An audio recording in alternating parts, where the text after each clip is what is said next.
مسلمانے جاتے قلب میں تھا فقر پنہانی مقام عبدیت کے ساتھ تھی ان کی جہانداری خدا دیدہ نظر کو چوم کے دیکھا تھا صحابہ نے وہی آج کیسے پا سکے گا کوئی ربانی خدا دیدہ نظر کو چوم کے دیکھا تھا صحابہ نے وہی آج کیسے پا سکے گا کوئی ربانی تجلی گاہ جو جاتی اسی روح منور سے ہر ایک مومن کو ہوتی تھی عطا معراج روحانی تجلی گاہ جو جاتی اسی روح منور سے ہر ایک مومن کو ہوتی تھی عطا معراج روحانی ہر ایک مومن کو ہوتی تھی عطا معراج روحانی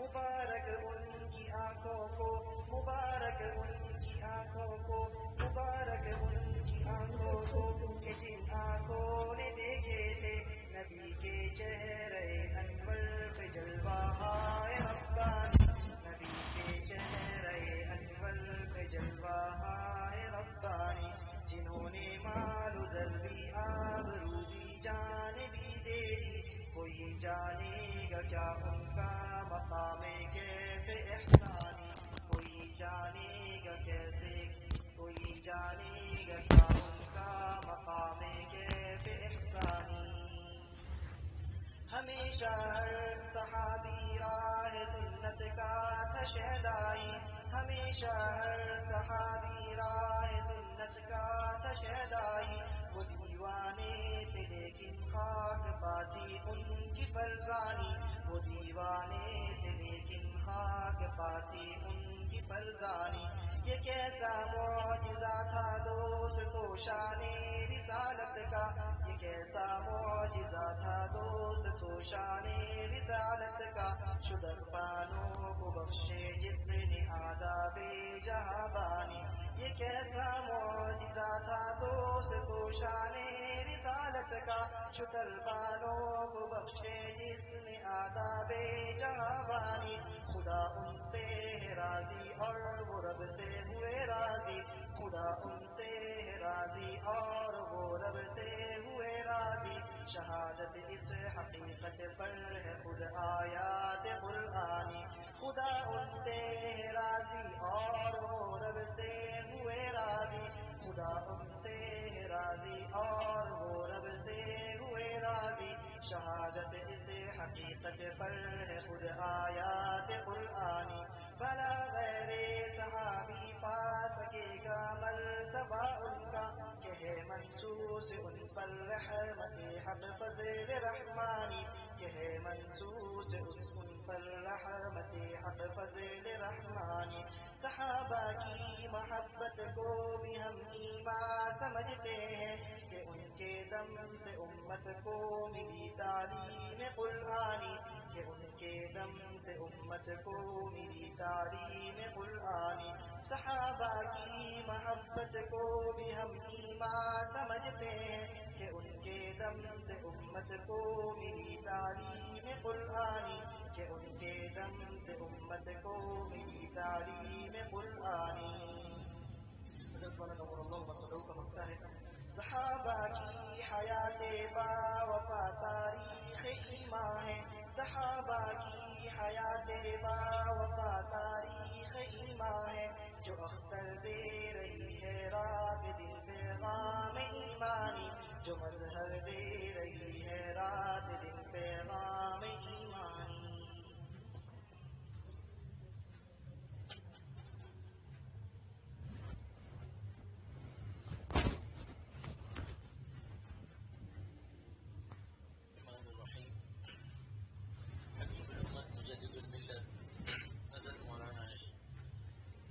اشرف علی صاحب تھانوی رحمۃ اللہ علیہ کی کتاب حیات المسلمین سے روح سوم علم حاصل کرنے کا طریقہ اور قرآن مجید پڑھنے و پڑھانے کا ثواب. نمبر 1، جو لوگ اردو حروف پہچان سکتے ہیں اور پڑھ سکتے ہیں یا آسانی سے اردو پڑھنا سیکھ سکتے ہیں وہ تو ایسا کریں کہ اردو معتبر کتابیں دین کی ہیں جیسے بہشتی زیور، بہشتی گوہر، تعلیم الدین، قصد السبیل، تبلیغ دین اور تسہیل المواعظ کے سلسلے کے بعد جتنے مل جاویں ان کتابوں کو کسی اچھے جاننے والے سے سبق کے طور پر پڑھ لے، اور جب تک کوئی ایسا پڑھانے والا نہ ملے ان کتابوں کو خود دیکھتا رہے، اور جہاں سمجھ میں نہ آوے یا کچھ شبہ رہے وہاں پینسل وغیرہ سے کچھ نشان کرے، پھر جب کوئی ایسا مل جاوے اس سے پوچھ لے اور سمجھ لے، اور اس طرح جو حاصل ہو وہ مسجد میں یا بیٹھک میں دوسروں کو بھی پڑھ کر سنا دیا کرے، اور گھر میں آ کر اپنی عورتوں اور بچوں کو سنا دیا کرے۔ اسی طرح جنہوں نے مسجد یا بیٹھک میں سنا ہے وہ بھی اس کو اپنے اپنے گھروں میں آ کر گھر والوں کو سنا دیا کریں۔ نمبر 2، جو لوگ اردو نہیں پڑھ سکتے وہ کسی اچھے پڑھے لکھے سمجھدار آدمی کو اپنے یہاں بلا کر اس سے اسی طرح وہی کتابیں سن لیا کریں اور دین کی باتیں پوچھ لیا کریں۔ اگر ایسا آدمی ہمیشہ رہنے کے لیے تجویز ہو جاوے تو بہت ہی اچھا ہے۔ اگر اس کو تنخواہ بھی دینا پڑے تو سب آدمی تھوڑا تھوڑا چندہ کے طور پر جمع کر کے ایسے شخص کو تنخواہ دے دیا کرے۔ دنیا کے بے ضرورت کاموں میں سینکڑوں ہزاروں روپے خرچ کر دیتے ہو، اگر دین کی ضروری بات میں تھوڑا سا خرچ کر دو تو کوئی بڑی بات نہیں، مگر ایسا آدمی جو تم کو دین کی باتیں بتلاوے، اور ایسی کتابیں اپنی عقل سے تجویز مت کرنا بلکہ کسی اچھے اللہ والے عالم سے اصلاح لے کر تجویز کرنا۔ نمبر 3، ایک کام یہ پابندی سے کریں کہ جب کوئی کام دنیا کا یا دین کا کرنا ہو جس کا اچھا یا برا ہونا شروع سے نہ معلوم ہو، اس کو دھیان کر کے کسی اللہ والے عالم سے ضرور پوچھ لیا کرو، اور وہ جو بتلاوے اس کو خوب یاد رکھیں اور دوسرے مردوں اور عورتوں کو بھی بتلا دیا کریں، اور اگر ایسے عالم کے پاس جانے کی فرصت نہ ہو تو اس کے پاس خط بھیج کر پوچھ لیا کریں، اور جواب کے واسطے ایک لفافے پر یا ایک اور کارڈ پر اپنا پتہ لکھ کر یا لکھوا کر اپنے خط کے اندر رکھ دیا کریں۔ اس طرح سے جواب دینا اس عالم کا آسان ہوگا۔ نمبر 4، ایک اس بات کی پابندی رکھیں کبھی کبھی اللہ والے عالموں سے ملتے رہیں، اگر ارادہ کر کے جاویں تو بہت ہی اچھی بات ہے، اور اگر فرصت نہ ہو تو ایسے عالم بھی پاس نہ ہو، جیسے گاؤں والے ایک طرف پڑے رہتے ہیں، تو جب کبھی شہر میں کسی کام کو جانا ہو وہاں ایسا عالم موجود ہو تو تھوڑی دیر کے لیے اس کے پاس جا کر بیٹھ جایا کریں، اور کوئی بات یاد آ جائے تو پوچھ لیا کریں۔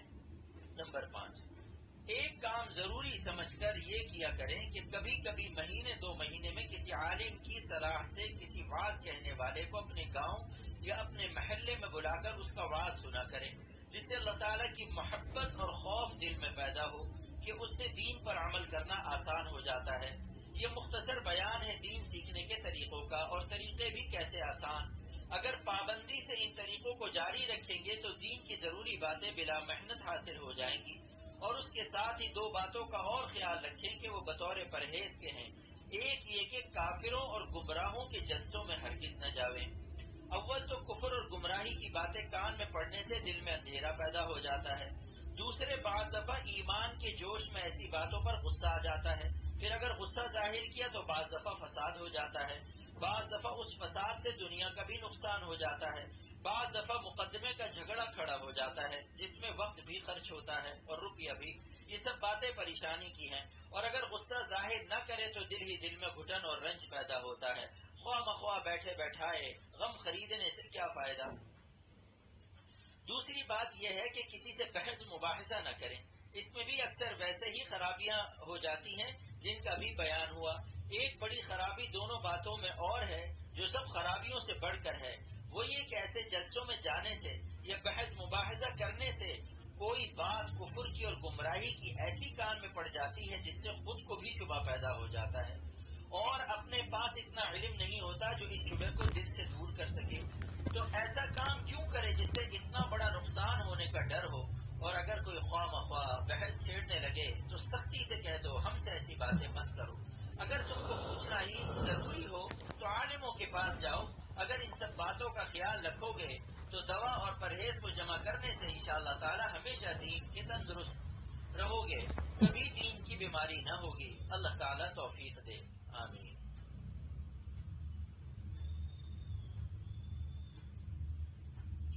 قرآن مجید کی تلاوت کرنا اور دوسروں کو اس کی تعلیم یا ترغیب دینا۔ نمبر 1، ارشاد فرمائے رسول اللہ صلی اللہ علیہ وسلم نے، تم سب میں اچھا وہ شخص ہے جو قرآن سیکھے اور سکھاوے۔ نمبر 2، ارشاد فرمایا رسول اللہ صلی اللہ علیہ وسلم نے تم میں سے کوئی شخص جا کر کلام اللہ شریف کی 2 آیتیں کیوں نہ سیکھ لے، یہ اس کے لیے 2 اونٹنیوں کے ملنے سے زیادہ بہتر ہے، اور 3 آیتیں 3 اونٹنیوں سے، اور 4 آیتیں 4 اونٹنیوں سے زیادہ بہتر ہیں، اور ان کی گنتی کے جتنے اونٹ ہو سب سے وہ آیتیں بہتر ہیں۔ یعنی اونٹ تو دنیا میں کام آتے ہیں اور یہ آیتیں دونوں جہاں میں کام آتی ہیں، اور اونٹ کا نام مثال کے طور پر لیا گیا کیونکہ عرب اونٹوں کو بہت چاہتے تھے، ورنہ ایک آیت کے مقابلے میں ساری دنیا کی کوئی بھی حقیقت نہیں۔ اس حدیث سے معلوم ہوا اگر کسی نے پورا قرآن بھی نہ پڑھا ہو، تھوڑا ہی پڑھا ہو، اس کو بھی بڑی نعمت حاصل ہو گئی۔ نمبر 2، ارشاد فرمائے رسول اللہ صلی اللہ علیہ وسلم نے جس کا قرآن خوب صاف ہو اور درجے میں وہ درجے میں ان فرشتوں کے ساتھ ہوگا جو بندوں کے اعمال نامے لکھنے والے اور عزت والے اور پاکی والے ہیں، اور جو شخص قرآن پڑھتا ہو اور اس میں اٹکتا ہو اور وہ اس کو مشکل لگتا ہو، اس کو 2 ثواب ملیں گے۔ یعنی 2 ثواب اس طرح سے، ایک ثواب پڑھنے کا اور ایک ثواب اس محنت کا کہ اچھی طرح چلتا نہیں مگر تکلیف اٹھا کر پڑھتا ہے۔ اس حدیث میں کتنی بڑی تسلی ہے اس شخص کے لیے جس کو قرآن اچھی طرح یاد نہیں ہوتا، وہ تنگ ہو کر اور نا امید ہو کر یہ سمجھ کر چھوڑ نہ دے کہ جب یاد ہی نہیں ہوتا تو پڑھنے ہی سے کیا فائدہ۔ آپ صلی اللہ علیہ وسلم نے خوشخبری دے دی کہ ایسے شخص کو 2 ثواب ملیں گے۔ نمبر 4، ارشاد فرمائے رسول اللہ صلی اللہ علیہ وسلم نے جس شخص کے سینے میں کچھ بھی قرآن نہ ہو وہ ایسا ہے جیسے اجاڑ گھر، یعنی کوئی مسلمان قرآن سے خالی نہ ہونا چاہیے۔ نمبر 5، ارشاد فرمائے رسول اللہ صلی اللہ علیہ وسلم نے جس شخص نے کلام اللہ میں سے ایک حرف پڑھا اس کو 1 نیکی ملتی ہے، اور ہر نیکی 10 نیکی کے برابر ہوتی ہے، تو اس حساب سے ایک حرف پر 10 نیکیاں ملتی ہیں۔ اور میں یوں نہیں کہتا کہ الف لام میم ایک حرف ہے، بلکہ اس میں الف ایک حرف ہے اور لام ایک حرف ہے اور میم ایک حرف ہے، یعنی یہ ایک مثال ہے۔ اسی طرح جب پڑھنے والے نے الحمد کہا تو اس میں 5 حرف ہیں، تو اس پر 50 نیکیاں ہیں۔ نمبر 6، ارشاد فرمائے رسول اللہ صلی اللہ علیہ وسلم نے جس نے قرآن پڑھا اس کے حکموں پر عمل کیا، اس کے ماں باپ کو قیامت کے دن ایسا تاج پہنایا جائے گا جس کی روشنی آفتاب کی روشنی سے بھی زیادہ خوبصورت ہوگی۔ یعنی اس حدیث میں اولاد کے قرآن پڑھنے کی کتنی بڑی فضیلت ہے۔ سب مسلمانوں کو چاہیے کہ اولاد کو ضرور قرآن پڑھائیں، اور لڑکوں کو بھی اگر کاروبار میں پورا پڑھانے کی فرصت نہ ہو تو جیسا پڑھا سکو، جیسا حدیث نمبر 2 میں معلوم ہوا، اور اگر حفظ نہ کرا سکو تو اس کو ناظرہ ہی پڑھاؤ، اور اگر حفظ کرانے کی توفیق ہو تو اور بھی اچھا ہے۔ نمبر 7، ارشاد فرمائے رسول اللہ صلی اللہ علیہ وسلم نے جو شخص قرآن پڑھے اس کو حفظ کرے اور اس کے حلال کو حلال جانے، اس کے حرام کو حرام جانے، یعنی عقیدہ اس کے خلاف نہ رکھے، جیسے اوپر والی حدیث میں عمل کرنے کو فرمایا تھا اس میں اس پر عقیدہ رکھنے کو فرمایا، تو اللہ تعالیٰ اس شخص کو جنت میں داخل کرے گا، اور اس کی سفارش اس کے گھر والوں میں ایسے 10 شخصوں کے حق میں قبول فرماوے گا کہ ان کے لیے دوزخ لازم ہو چکی تھی۔ یعنی اس حدیث میں حفظ کرنے والے کی فضیلت پہلے سے بھی زیادہ ہے۔ ظاہر ہے کہ گھر والوں میں سب سے زیادہ قریب کے علاقے والے ہیں، ماں باپ ہیں، تو یہ سفارش بخشش کی ماں باپ کے لیے یقینی ہے۔ نمبر 8، ارشاد فرمائے رسول اللہ صلی اللہ علیہ وسلم نے کہ دلوں کو بھی کبھی زنگ لگ جاتا ہے جیسے لوہے کو زنگ لگ جاتا ہے، سبب جب اس کو پانی نہیں پہنچتا۔ نمبر 8، ارشاد فرمائے رسول اللہ صلی اللہ علیہ وسلم نے کہ دلوں کو بھی کبھی زنگ لگ جاتا ہے جیسا لوہے کو زنگ لگ جاتا ہے جب اس کو پانی پہنچ جاتا ہے۔ عرض کیا یا رسول اللہ وہ کون سی چیز ہے جس سے دلوں کی صفائی ہو جاوے؟ آپ صلی اللہ علیہ وسلم نے فرمایا موت کا زیادہ یاد رکھنا اور قرآن مجید کا پڑھنا۔ نمبر 9، حضرت جابر رضی اللہ تعالی عنہ سے روایت ہے کہ رسول اللہ صلی اللہ علیہ وسلم ہمارے پاس تشریف لائے اور ہم قرآن پڑھ رہے تھے۔ ہم میں دیہاتی لوگ بھی تھے اور ایسے بھی تھے جو عرب نہ تھے، مطلب یہ کہ ایسے لوگ بھی تھے جو بہت اچھا قرآن نہ پڑھ سکتے تھے کیونکہ دیہاتیوں کی تعلیم کم ہوتی ہے، اور جو عرب نہیں ان کی زبان عربی پڑھنے میں زیادہ صاف نہیں ہوتی۔ آپ صلی اللہ علیہ وسلم فرمایا پڑھتے رہو، سب خاصے ہیں، یعنی اگر بہت صحیح نہ پڑھ سکو تو دل رنجیدہ نہ کرو، اچھا پڑھنے والے ان کو حقیر نہ سمجھے، اللہ تعالیٰ دل کو دیکھتا ہے۔ اس سے معلوم ہوا کہ خیال نہ کرے کہ ہماری زبان صاف نہیں ہے، ہماری عمر زیادہ ہو گئی، اب اچھا نہ پڑھا جاوے گا تو ہم کو ثواب کیا ملے گا، شاید گناہ ہو۔ دیکھو رسول اللہ صلی اللہ علیہ وسلم نے کیسی تسلی فرما دی اور سب کو پڑھنے کا حکم دیا۔ یہ سب حدیث مشکات میں ہے۔ نمبر 10، ارشاد فرمایا رسول اللہ صلی اللہ علیہ وسلم نے جو شخص قرآن پاک کی ایک آیت سننے کے لیے بھی کان لگائے، اس کے لیے ایسی نیکی لکھی جاتی ہے جو بڑھتی چلی جاتی ہے، اس بڑھنے کی کوئی حد نہیں بتلائی۔ خدا تعالیٰ سے امید ہے کہ بڑھنے کی کوئی حد نہ ہوگی، بے انتہا بڑھتی چلی جاوے گی۔ اور جو شخص ایک آیت کو پڑھ کر وہ آیت اس شخص کے لیے، جو شخص ایک آیت کو پڑھے وہ آیت اس شخص کے لیے قیامت کے دن ایک نور ہوگا جو اس نیکی کے بڑھنے سے بھی زیادہ ہے۔ یعنی جب تک قرآن پڑھنا نہ آوے کسی پڑھنے والے کی طرف کان لگا کر سن ہی لیا کرے، وہ بھی ثواب سے مالا مال ہو جائے گا۔ نمبر 11، ارشاد فرمایا رسول اللہ صلی اللہ علیہ وسلم قرآن پڑھا کرو کیونکہ وہ قیامت کے روز اپنے پڑھنے والوں کے لیے سفارشی بن کر آئے گا اور ان کو بخشوائے گا۔ نمبر 12، ارشاد فرمایا رسول اللہ صلی اللہ علیہ وسلم نے قرآن کا پڑھنے والا قیامت کے روز آئے گا تو قرآن یوں کہے گا کہ اے پروردگار اس کو جوڑا پہنا دیجئے، پس اس کو عزت کا تاج پہنا دیا جائے گا۔ پھر کہے گا اے پروردگار اس سے خوش ہو جائیے، بس اللہ تعالیٰ اس سے خوش ہو جائے گا۔ پھر اس سے کہا جائے گا کہ قرآن پڑھتا جا اور درجوں پر چڑھتا جا، اور ہر آیت کے بدلے ایک ایک نیکی بڑھتی جائے گی۔ یعنی اس پڑھنے اور چڑھنے کی تفصیل ایک اور حدیث میں آئی ہے کہ جس طرح سنبھال کر دنیا میں پڑھتا تھا، اس طرح پڑھتا ہوا اور چڑھتا ہوا چلا جا، جو آیت پڑھنے میں اخیر ہوگی وہی تیرا رہنے کا گھر ہے۔ یہ حدیث ترغیب و ترہیب سے لی گئی ہے۔ یعنی اگر کسی کو قرآن کا ترجمہ پڑھنے کا بھی شوق ہو تو بطور خود نہ دیکھے کہ اس میں غلط سمجھنے کا قوی اندیشہ ہے، کسی عالم سے سبق کے طور پر پڑھ لے۔ دوسرا یہ کہ قرآن مجید کا بہت ادب کرنا چاہیے، اس کی طرف پاؤں نہ کرو، ادھر پیٹھ نہ کرو، اس سے اونچی جگہ پر نہ بیٹھو، اس کو زمین یا فرش پر مت رکھو۔ تیسرے یہ کہ اگر وہ پھٹ جائے تو کسی پاک کپڑے میں لپیٹ کر پاک جگہ جہاں پاؤں نہ پڑے دفن کر دو۔ چوتھے یہ کہ جب قرآن پڑھا کرو یہ دھیان رکھا کرو کہ ہم اللہ تعالیٰ سے باتیں کر رہے ہیں، پھر دیکھنا دل پر کیسی روشنی ہوتی ہے۔ اللہ پاک عمل کی توفیق عطا فرمائے۔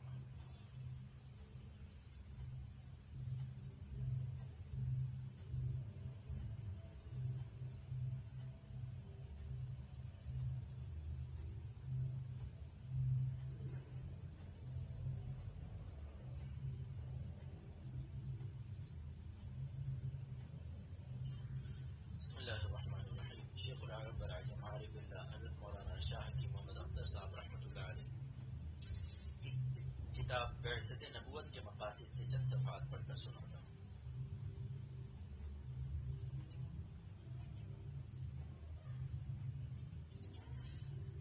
حکمت کی تیسری تفسیر ہے الفقہ فی الدین، دین کی سمجھ ہو۔ بعض لوگ علم بہت رکھتے ہیں لیکن دین کی سمجھ نہیں، تفقہ نہیں ہے۔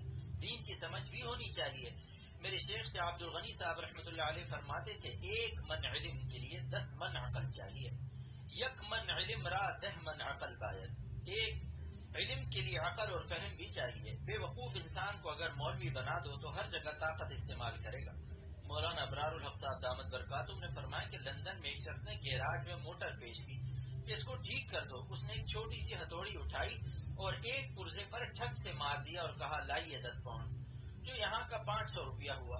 موٹر والے نے کہا میاں ایک ہتھوڑا ٹھک سے مار دیا، یہ کون سا کمال دکھایا جو 10 پاؤنڈ مانگ رہے ہو؟ یہ محنت تو 1 پاؤنڈ کے قابل بھی نہیں۔ اس نے کہا میں نے ہتھوڑی مارنے کا پیسہ تھوڑی لیا ہے، اس دماغ کا لیا ہے کہ ہتھوڑی کہاں ماری جائے، کس پرزے پر ماری جائے، اس کا پیسہ لیا ہے۔ اس کا نام حکمت ہے۔ الفقہ فی الدین کے معنی ہیں کہ ہم دین کو کس طرح استعمال کریں، کیسے سمجھائیں۔ حضرت شاہ عبد الغنی صاحب رحمۃ اللہ علیہ کی حکمت دینیہ۔ میرے شیخ شاہ عبد الغنی صاحب سے ایک بدعتی مرید ہوا رامپور میں۔ اس نے پوچھا کہ میں عہد نامہ، درود تاج، درود لکھی یہ سب پڑھتا ہوں۔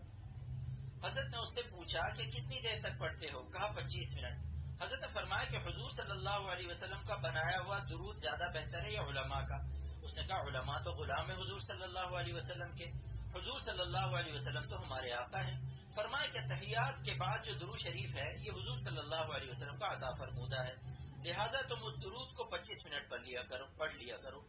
اس بہانے سے اصلاح فرما دی۔ اگر کہہ دیتے کہ یہ سب حرام ہے، ناجائز ہے، یہ ہے وہ ہے، تو فوراً کہتا کہ اوہو توبہ توبہ مولانا ہمیں کیا پتا تھا کہ تم کیا ہو۔ لیکن اللہ تعالیٰ اللہ والوں کو حکمت دیتا ہے، محبت سے لوگوں کو اللہ کی طرف بلاتے ہیں، اور محبت ملتی ہے اہل محبت کی صحبت سے، صحبت میں رہتے نہیں، اس لیے خشکی آ گئی ہے جس کی وجہ سے لوگ ان سے بھاگتے ہیں۔ دیکھیے اہل محبت اللہ والوں کی غلامی کے صدقے میں میرے کچھ شعر ہوئے ہیں۔ شرط توحید کامل یہی ہے، شرط توحید کامل یہی ہے، عشق ہو آپ کا قلب و جاں میں، گر نہ صلی علی ہو زباں پر، گر نہ صلی علی ہو زباں پر، کیا اثر ہوگا آہو فغاں میں۔ اس شخص کی توحید مکمل نہیں جس کے قلب میں حضور صلی اللہ علیہ وسلم کا عشق نہ ہو۔ اگر درود شریف نہیں پڑھو گے تو تمہاری دعائیں، تمہاری آہ و فغاں قبول نہیں ہوں گی۔ یہ حضرت عمر رضی اللہ عنہ کا ارشاد ہے جس کو اختر نے نظم کر دیا۔ اگر یہ اشعار ساری مسجدوں میں لکھ دیے جائیں تو انشاءاللہ کسی فرقے کا آدمی آپ کا سر نہیں پھاڑے گا، ان کی غلط فہمی دور ہو جائے گی۔ وہ پھر کہیں گے کہ بھائی یہ تو عاشق رسول ہیں اور پانچوں وقت مسجد میں آتے ہوئے اور مسجد سے جاتے ہوئے درود شریف پڑھ رہے ہیں۔ حکمت کی چوتھی تفسیر،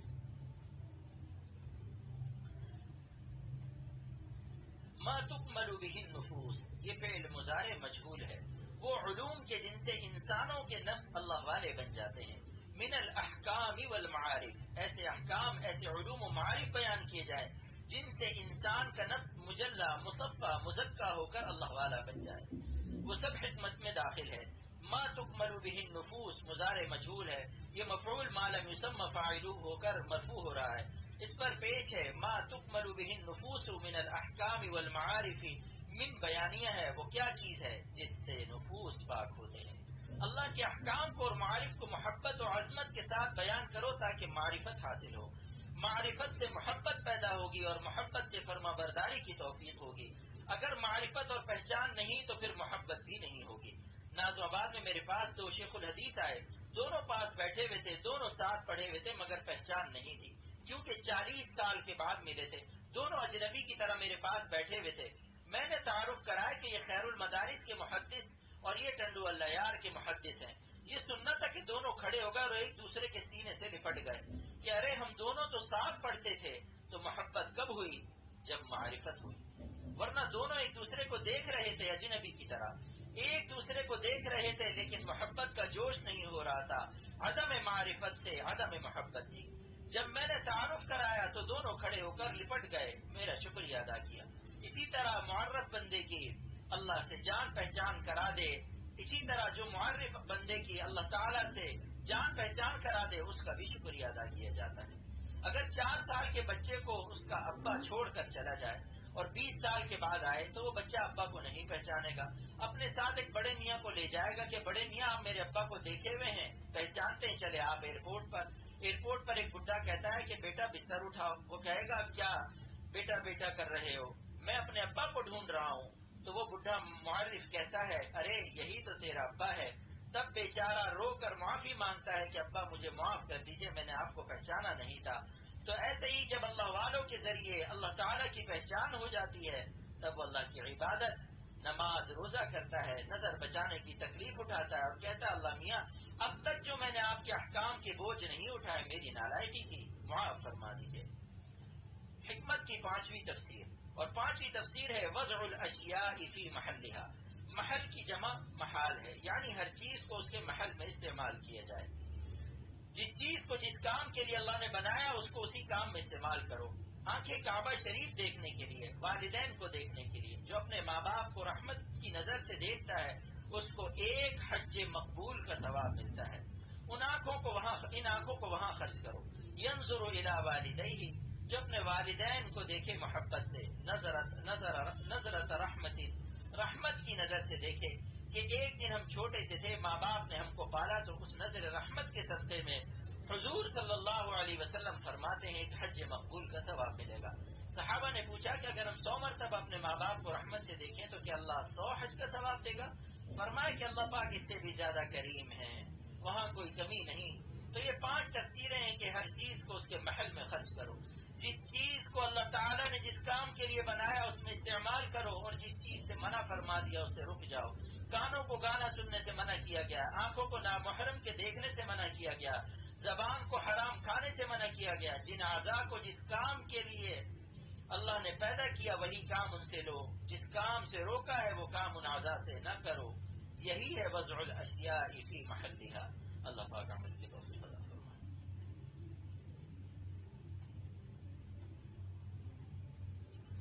نشر الدین فی ذکر النبی الحبیب صلی اللہ علیہ وسلم.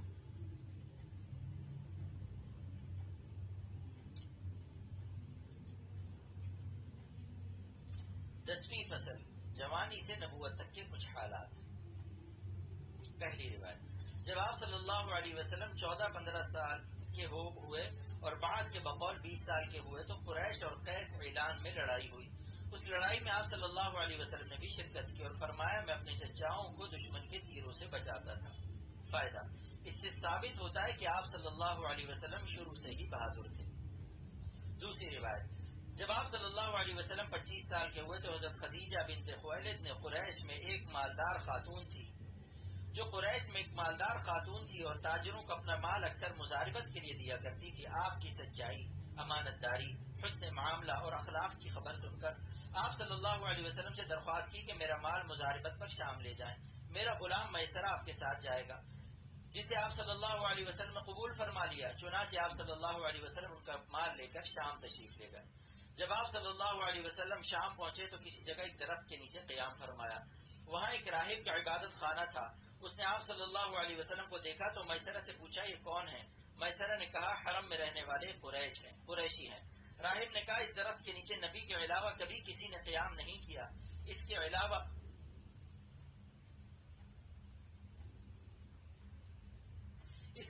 میسرہ نے یہ بھی دیکھا کہ جب دھوپ تیز ہوتی تو 2 فرشتے آپ صلی اللہ علیہ وسلم پر سایہ کر دیتے تھے. آپ صلی اللہ علیہ وسلم شام سے خوب نفع لے کر واپس ہوئے. جب آپ مکہ پہنچے اور حضرت خدیجہ کا مال ان کے حوالے کیا تو حضرت خدیجہ نے دیکھا کہ دگنا یا اس کے قریب نفع ہوا. یہ آپ صلی اللہ علیہ وسلم کے صدق و امانت کی واضح دلیل تھی. اس کے علاوہ میسرہ نے حضرت خدیجہ سے راہب کا قول اور فرشتوں کے سایہ کرنے کا قصہ بیان کیا. حضرت خدیجہ نے ورقہ بن نوفل سے جو ان کے چچا زاد بھائی اور عیسائی مذہب کے بڑے عالم تھے ان باتوں کا تذکرہ کیا. ورقہ نے کہا خدیجہ اگر یہ بات صحیح ہے تو محمد اس امت کے نبی ہیں، اور مجھے آسمانی کتابوں سے معلوم ہے کہ اس امت میں ایک نبی آنے والا ہے اور اس کا زمانہ یہی ہے. حضرت خدیجہ بڑی عقل مند تھی. یہ سب سن کر انہوں نے آپ صلی اللہ علیہ وسلم کے پاس پیغام بھیجا اور کہا میں آپ سے شادی کرنا چاہتی ہوں کیونکہ میری آپ صلی اللہ علیہ وسلم کے ساتھ رشتہ داری ہے اور آپ پوری قوم میں عزت دار، امانت دار، اچھی بات کرنے والے اور سچے ہیں. آپ صلی اللہ علیہ وسلم نے اپنے چچاؤں سے اس بات کا ذکر کیا اور ان کے انتظام سے نکاح ہو گیا. اس راہب کا نام نستورہ تھا. تیسری روایت، جب آپ صلی اللہ علیہ وسلم 35 سال کے ہوئے تو قریش نے خانہ کعبہ کو دوبارہ تعمیر کرنے کا ارادہ کیا. جب حجر اسود کی جگہ تک تعمیر پہنچی تو ہر قبیلہ اور ہر شخص یہی چاہتا تھا کہ حجر اسود کو اس کی جگہ پر میں رکھوں. قریب تھا کہ ان میں لڑائی جھگڑا ہوتا اور ہتھیار چلنے لگتے. آخر قوم کے عقل مندوں نے مشورہ دیا کہ جو مسجد حرام کے دروازے سے سب سے پہلے آئے سب اس کے فیصلے پر عمل کریں. چنانچہ سب سے پہلے تشریف لانے والے آپ صلی اللہ علیہ وسلم تھے. یہ دیکھ کر سب کہنے لگے یہ محمد صلی اللہ علیہ وسلم ہے، امین ہے. قریش آپ صلی اللہ علیہ وسلم کو نبوت سے پہلے امین کے لقب سے یاد کرتے تھے. چنانچہ سب نے آپ صلی اللہ علیہ وسلم کی خدمت میں معاملہ پیش کیا. آپ صلی اللہ علیہ وسلم نے فرمایا ایک بڑا کپڑا لاؤ. ایک بڑا کپڑا لایا گیا. آپ صلی اللہ علیہ وسلم نے حجر اسود اپنے دست مبارک سے اس کپڑے میں رکھا. فرمایا ہر قبیلے کا آدمی چادر کا ایک ایک کنارہ پکڑ لے اور خانہ کعبہ تک لائے. جب حجر اسود اپنی جگہ تک پہنچ گیا تو آپ صلی اللہ علیہ وسلم نے حجر اسود کو خود اٹھا کر اس کی جگہ پر رکھ دیا. اس فیصلے سے سب راضی ہو گئے. اٹھانے کا شرف بھی سب کو حاصل ہو گیا. اور چونکہ آپ صلی اللہ علیہ وسلم نے فرمایا تھا کہ سب آدمی مجھے حجر اسود کو اس کی جگہ رکھنے کے لیے اپنا وکیل بنا دیں اور وکیل کا کام اپنا ہی شمار ہوتا ہے، اس طرح گویا سب رکھنے میں بھی شریک ہو گئے.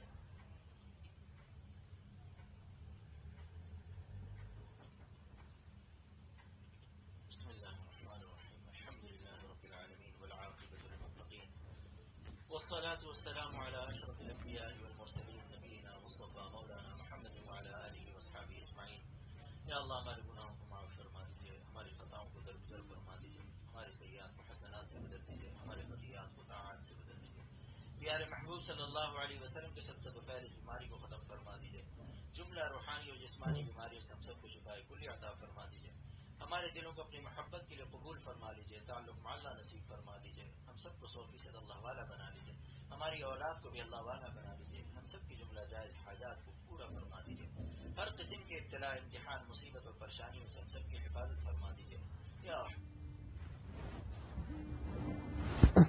جن لوگوں نے ہم سے دعا کے لیے کہا ہے ان کی دعاؤں کو قبول فرما لیجیے، یا ارحم الراحمین جو امید رکھتے ہیں ان کی بھی دعاؤں کو قبول فرما لیجیے، پوری امت کے مصائب و پریشانیوں کو دور فرما دیجیے، یا ارحم الراحمین ہمیں دین بھی عطا فرما دیجیے، دنیا بھی عطا فرما دیجیے، ہر قسم کی آزمائش اور پریشانیوں سے ہماری اولاد کی سب کی حفاظت فرما دیجیے، یا ارحم الراحمین اس خانقاہ میں آنے کو ہم سب کی اصلاح کا ذریعہ بنا دیجیے، یا ارحم الراحمین آپ ہم سے راضی ہو جائیے، آپ ہم سے خوش ہو جائیے، یا ارحم الراحمین ہم نالائق ہیں، گناہ گار ہیں، سیاہ کار ہیں، لیکن توبہ کرتے ہیں، یا ارحم الراحمین آئندہ آپ کو ناراض نہیں کریں گے، ہماری توبہ کو قبول فرما کر ہمیں نیک بندوں میں شامل فرما لیجیے۔